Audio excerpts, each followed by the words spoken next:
That belongs in a museum. Make mistakes. Yeah, of course. I thought I'd do the same. You can only expect to have the favour returned. But yeah, drawing those 2 swipes while he does have the Drake on the board will probably have made him feel pretty good, but that Sylvanas has now come down in a situation where Sjow probably can't ignore it here. It's just too dangerous. He could just lose his Shredder here for free if there's a second Wrath in the hand of Ryzen and he goes face, trade Sylvanas into the Drake, Wrath your own Sylvanas, draw a card, steal the Shredder. Just looks far too dangerous in this situation, so Sjow might have to respect it, but at the same time, he doesn't really have a good line to be able to respect it either, so... This is the thing, like, even if you double trade, you give away the 2-drop. Yep. And leave yourself with an empty board, so... Is Sjow just going for the... It looks like it might be the place. Is he going to go for the force? Okay, so it looks like he's going to try and get a tree stolen here, which is probably the best line. Yeah, push his face with the trees, and it looks like just trade hero power into the Sylvanas. So there's 4 options here that aren't bad. There's the 3 trees, which are great, and the 2-drop off the Shredder, which is fine as well. So this definitely looks like the run. Oh! Oh my god, the Drake. Ah. Well, that's... Yeah. That was the worst of 5 options. It was. By a long way. I mean, and that's the second time we've seen something like that. I mean, we saw the mind control tech steal the Sea Giant earlier on. Esports. Yep.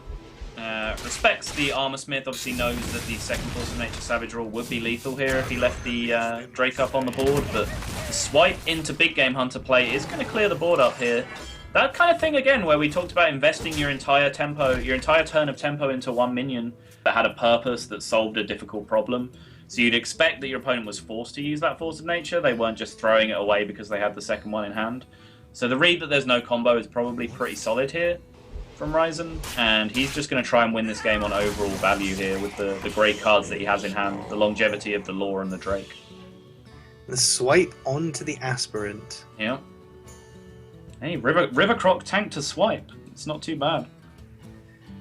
Yeah, feels bad for Sjow.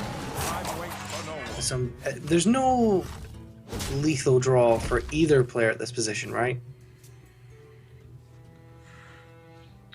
There is not, no. Sjow choosing to go with the hero power there instead of the Aspirant, I guess plays around Druid of the Claw Savage Rule from his opponent.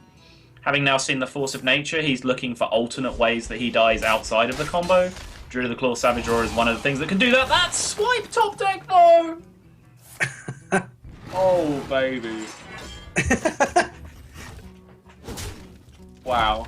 And he innovates the hero power because that means that even if the Drake is cleared, if Sjow doesn't hero power, then Savage Roar top deck's lethal, right? Correct. Because it's 3 damage, yeah. So, yeah, Show's going to have to heal and neglect to draw, and that's going to put him behind because all he has is Savage Roar, though a Force of Nature top deck is lethal. Yeah, Ancient of Lore is 2 outs here to hit Savage Roar as well, which is lethal. This is a really interesting decision for Ryzen. Do you take the 2 shots to hit Savage Roar on Ancient of Lore, or do you take the Wild Growth that if you whiff, you can then play something else? I like this. You can Wild Growth first. Now, if you whiff, you can still play Lore, and you can still hit Living Roots on 2 draws, which is not lethal. No, that's not lethal anymore because you can't hero power.